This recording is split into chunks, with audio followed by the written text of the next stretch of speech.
पूछना चाहता हूं भाजपा के लोगों से, मैं पूछना चाहता हूं मध्य प्रदेश के मुख्यमंत्री से, मैं जानना चाहता हूं कांग्रेस के कमलनाथ से कि आप मुझ पर तो उंगलियां उठाते हैं, मुझ पर इल्जाम लगाते हैं। भारत में अगर किसी सियासतदान पर सबसे ज्यादा अगर किसी पर इल्जाम लगाया जाता है तो उसका नाम असदुद्दीन ओवैसी है। मुझे इन इल्जामात की परवाह नहीं है। आप और इल्जाम लगाओ, बल्कि इल्जाम लगाने की आपकी मशीनरी में और इजाफा कर दो। मगर मैं जो सवाल कर रहा हूं, अगर मध्य प्रदेश में पहली जमात से 12वीं जमात तक 1,60,00,000 बच्चे एनरोल्ड हैं, तो बताओ उसमें मुस्लिम अल्पसंख्यक समाज का, मुस्लिम अकलियत का कितना परसेंटेज है? तो आपको जानकर हैरत होगी कि इसमें मुसलमान का परसेंटेज कितना निकलता है। आप खुद यकीन नहीं करेंगे कि मुस्लिम एनरोलमेंट अगर 7% आबादी है मध्य प्रदेश में, तो बमुश्किल 4% भी मुसलमानों के बच्चे और बच्चियां पहली जमात से 12वीं जमात में पढ़ते हैं। क्या इसका जिम्मेदार मैं हूं? किसने आपसे कहा था कि अल्पसंख्यक समाज मुसलमानों के बच्चों को तालीम मत दिलाओ? किसने आपसे कहा था कि मुसलमानों के मोहल्लों में स्कूल को मत खोलो? किसने आपसे कहा था कि अगर हमारे बच्चे हायर एजुकेशन की तालीम हासिल करना चाहते हैं तो आप उनके लिए कॉलेजेस ना खोलें? मैं आपसे अर्ज कर रहा हूं कि ये मसाइल हैं, जज्बाती तकारीर और नारों से कुछ नहीं होगा। अगर आप ये चाहते हैं कि जमीन पर नाइंसाफी का खात्मा हो, तो नौजवानों मेरी इस बात को जहन नशीन कर लो कि इम्तियाज जलील, असदुद्दीन ओवैसी, फेरोज लाला और डॉक्टर गफ्फार कादरी मध्य प्रदेश को अपनी मकबूलियत में इजाफा करने के लिए नहीं आए। अगर हम यहाँ पर आए हैं, नौजवानों तुम्हारे मुस्तकबिल के लड़ाई लड़ने के लिए आए हैं, उस ग्रेजुएशन और पीएचडी। बताओ मुसलमानों का कितना तनासुब है? सिर्फ 44,290 है। कौन जिम्मेदार है इसका? आप कहते हैं कि मुसलमान जज्बाती है, जो मुसलमानों से नफरत करते हैं कि मुसलमान गरीब है, पढ़ता नहीं है। अरे अगर मैं गरीब हूं इसलिए गरीब हूं कि तुमने मुझे मेरा गरीबी मेरा मुकद्दर बनाकर रख दिया। अगर मैं गरीब हूं और मेरे बच्चे और बच्चियां नहीं पढ़ते, इसलिए नहीं पढ़ते कि तुम हमारी औलाद को पढ़ाना नहीं चाहते। क्या बोल रहे हैं? तुम उनकी तरक्की के दुश्मन हो। तुम बर्दाश्त नहीं कर सकते कि मुसलमान का बच्चा डॉक्टर, इंजीनियर और आईपीएस और आईएएस ऑफिसर बन जाए। तुम उसको वही टायर का पंक्चर बनाकर देखना चाहते हो। असदुद्दीन ओवैसी ये पैगाम देने आया है कि टायर का पंक्चर अगर बाप बनाएगा तो बेटा गाड़ी खरीद कर गाड़ी चलाएगा इंशाअल्लाह। ये हमारा हौसला है, ये हमारा ख्वाब है। और जब हम ये बात को बयान करते हैं तो मुझ पर इल्जाम लगा दिया जाता है कि असदुद्दीन ओवैसी और मजलिस इत्तेहादुल मुस्लिमीन भड़काऊ भाषण दे रही है। मैं भड़काऊ भाषण नहीं देता हूं। मैं आवाम के दरमियान में आकर आवाम के दिलों में जो जज्बात है उसको अपनी जबान से बयान करता हूं। कल तक मजलिस मध्य प्रदेश में आपके दरमियान में नहीं थी, तो आपको हालत मजबूरी में वो बूढ़ी कांग्रेस का साथ देना पड़ता था। आज मजलिस इत्तेहादुल मुस्लिमीन आपके दरमियान में है और मजलिस इत्तेहादुल मुस्लिमीन मध्य प्रदेश की सियासत को वो कांग्रेस बनाम बीजेपी नहीं चलने देगी।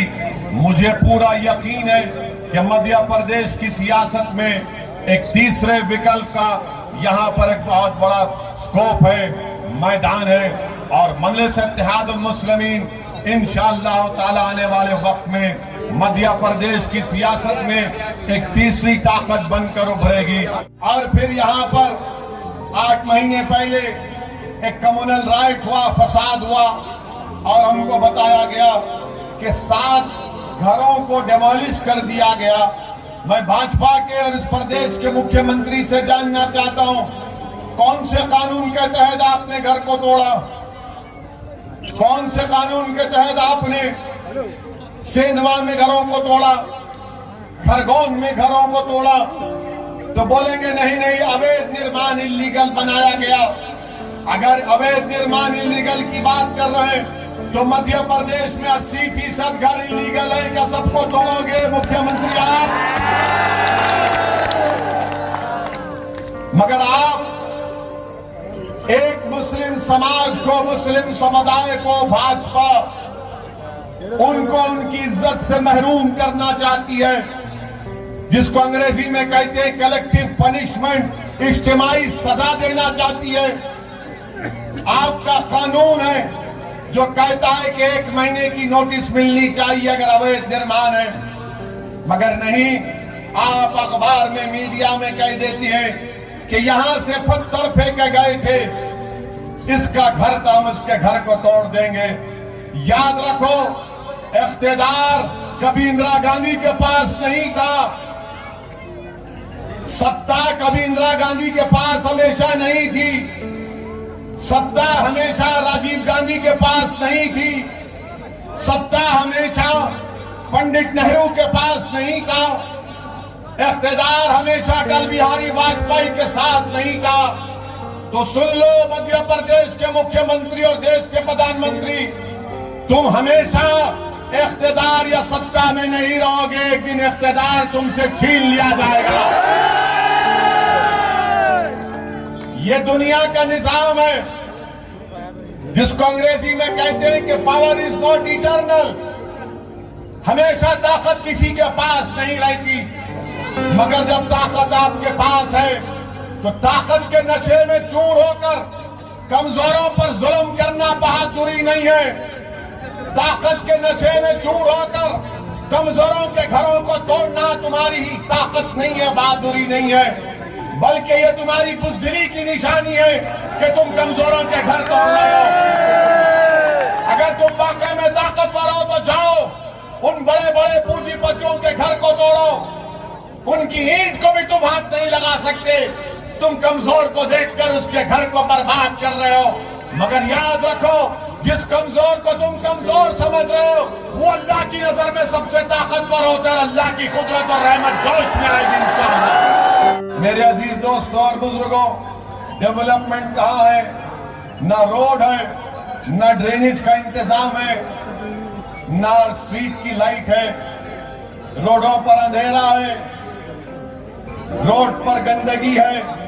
मगर इसके बावजूद भी बीजेपी का वोटर कहेगा कि नहीं, मैं मोदी को वोट दूंगा। हम उनसे पूछना चाहते हैं कि तुम्हारे घर के सामने लाइट नहीं है, पानी नहीं है, ड्रेनेज का मौसर इंतजाम नहीं है, मगर आप भाजपा को कैसे वोट देंगे? तो बोलेंगे नहीं, ओवैसी को रोकना है इसलिए मोदी को वोट दूंगा। आप बताइए कि पीने का पानी नहीं है मगर ओवैसी को मुद्दा बनाते इलेक्शन में। अरे पीने का पानी मुद्दा है, स्ट्रीट लाइट मुद्दा है, ड्रेनेज लाइन मुद्दा है। मेरे अजीज दोस्तों और बुजुर्गों, ये आपके मसाइल हैं। आप जानते हैं कि आपके खंडवा में पीने का पानी दस्तयाब नहीं है। हम पूछना चाहते हैं भाजपा के मुख्यमंत्री से कि आप इतने बरस से इस प्रदेश के मुख्यमंत्री हैं, आपने खंडवा में पीने का पानी का मसला क्यों हल नहीं किया? और नरेंद्र मोदी पूरा ये दावा करते हैं कि हमने, भारत के प्रधानमंत्री कहते हैं कि हमने नल जल का इंतजाम कर दिया। देश के प्रधानमंत्री, खंडवा में ना नल है ना जल है, पानी मिलता ही नहीं है। यहाँ पर क्या आपको पानी मिलता है? क्या भाजपा ने पानी पिलाया आपको? जब पानी नहीं पिला सके तो वोट किसको देंगे आप? ये बरसों से यहाँ पर 20 साल से भाजपा के विधायक हैं, 20 साल से भाजपा का मेयर है, यहाँ से एमपी उनका मुंतखब हो जाता है। अरे आप पीने का पानी का मसला हल नहीं कर सके और बड़े बड़े झूठी बात करते हैं, सबका साथ, सबका विश्वास, सबका विकास करेगा। पिछले कई 7-8 साल से भाजपा की सरकार देश में, आज हमारे वतन अजीज भारत में बेरोजगारी नौजवानों का मुकद्दर बन गया। मैं उन युवाओं से अपील कर रहा हूं जो भाजपा को वोट देते हैं, कभी तुम सोचो कि क्या तुम्हारे घर में चिराग जलता है? क्या तुम्हारे घर में तुमको तुम्हारे भाई बहन को पढ़ाने के लिए फीस का इंतजाम तुम कर पाते हो? आज पेट्रोल और डीजल की कीमतें आसमानों को छू रही है। बेरोजगारी का तनासुब 8%, 8% अनएम्प्लॉयमेंट हो चुका है। कौन जिम्मेदार है इसका? महंगाई आसमानों को छू रही है। तो भाजपा के लोग बोलेंगे, अरे नहीं, महंगाई को मत देखो, हमने फुला चीज बना दी। महंगाई की बात करेंगे तो बोलेंगे ओवैसी मुगलों की तारीफ करता। हाँ, मध्य प्रदेश के मुख्यमंत्री मैं मानता हूं, देश के प्रधानमंत्री आपसे भी कह रहा हूं कि अगर भारत में अगर युवा बेरोजगार है, महंगाई आसमानों को छू रही है, डीजल 1 लीटर 102 रुपये हो चुका है, तो इसका जिम्मेदार यकीनन औरंगजेब है, मोदी नहीं है। बच्चों के पास नौकरी नहीं है, बादशाह अकबर जिम्मेदार है। पेट्रोल 104 रुपये हो चुका है, 115 रुपये हो चुका है, इसका जिम्मेदार ताजमहल बनाने वाला। अगर वो ताजमहल नहीं बनाता तो आज पेट्रोल 40 रुपये में मिलता। बिल्कुल सही है, मैं मानता हूं देश के प्रधानमंत्री, गलती की इसने ताजमहल बनाया, गलती की इसने लाल किला बनाया, नहीं बनाना था। वो पैसे बचा कर रखना था कि 2014 में मोदी जी आएंगे, उनको पेश कर दो।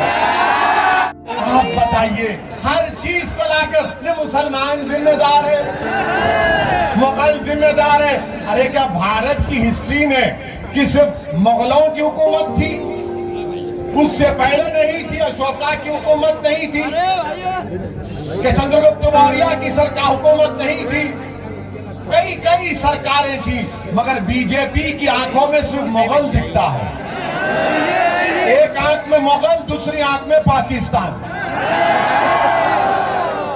ना हम मुगलों के जानशीने, ना हमको पाकिस्तान से कुछ मतलब है, मगर इनको सब चीज नजर आती। जिन्ना जिन्ना,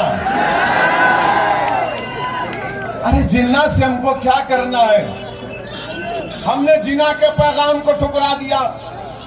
आजादी के 75 साल का जश्न हम 15 अगस्त को मनाने जा रहे हैं, तो भारत में जितने 20 करोड़ मुसलमान हैं, वो इस बात की गवाही दे रहे हैं कि उनके दादा और परदादा ने पाकिस्तान के पैगाम को ठुकराया था और भारत को अपना वतन अजीज माना था।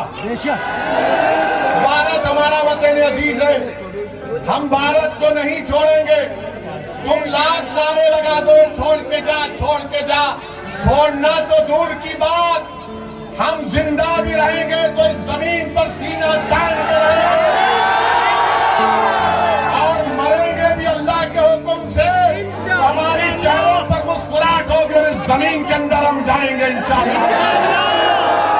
नौजवानों, याद रखो, वायलेंस हमारा रास्ता नहीं है, तशद्दुद हमारा रास्ता नहीं है, बल्कि सियासी ताकत को हासिल करना, वोट डालना, अपनी पार्टी के हक में वोट डालना, अपनी सियासी लीडरशिप को बनाना, अपनी आवाज को बनाना। नौजवानों, तुम वहां खड़े हो आज, वो दिन दूर नहीं है कि जब तुम खंडवा में मजलिस को मजबूत करोगे तो तुम इस डाइस से किसी हजारों की तादाद के मजमे से तुम खिताब करोगे। मेरी ख्वाहिश यही है कि मुझसे ज्यादा नेक और काबिल रखने वाले लोग मिल्लत मजलूमा की क़ियादत कर सकें।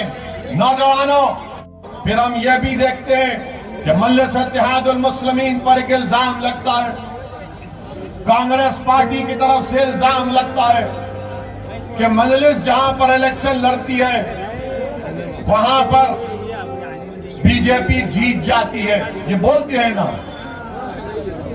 ना कांग्रेसी कि जहां मजलिस लड़ती वहां पर बीजेपी जीत जाती है, बोलते हैं। आप उनसे पूछिए, मध्य प्रदेश में, रुक जाइए भाई, ओ भाई मीडिया वाले रुक जाइए, मैं नहीं बात करूंगा, गड़बड़ करेंगे आप। मध्य प्रदेश में एमपी का इलेक्शन हुआ पार्लियामेंट का। यहां पर कांग्रेस क्यों हारी? मेरी वजह से हारी। बताओ कमलनाथ जो फोन कर करके अपने चमचों से डरा रहे हैं, कमलनाथ वो डराने के दिन चले गए। अब हम तुमको डराने आए हैं यहां पर।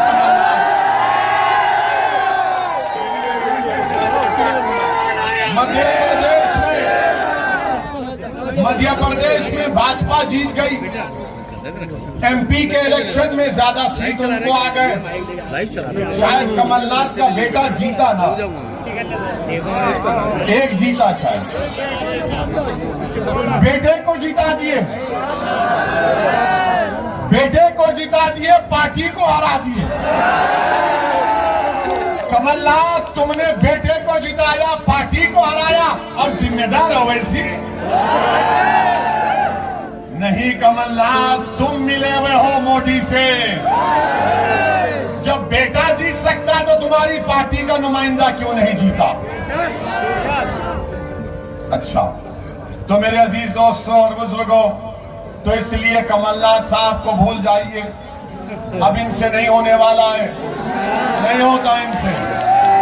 मुख्यमंत्री बने, 20 कांग्रेस के एमएलए मोदी के गोद में बैठकर चाय पी रहे हैं। मैं जिम्मेदार हूं, मैं जिम्मेदार हूं। क्या मैंने उनसे कहा था कि आ गुलाब जामुन खा और भाग? सिंधिया भाग गए, मुझसे पूछ कर गए थे क्या? तो मुझे फोन किया था, mister Owaisi what is your opinion today? सब भाग रहे हैं, आप भी कब भाग रहे हैं बता दो उनको। ये सब कांग्रेसी मिले हुए हैं, ऊपर जाकर ये एक हो जाते हैं और आपको बेवकूफ बना रहे हैं।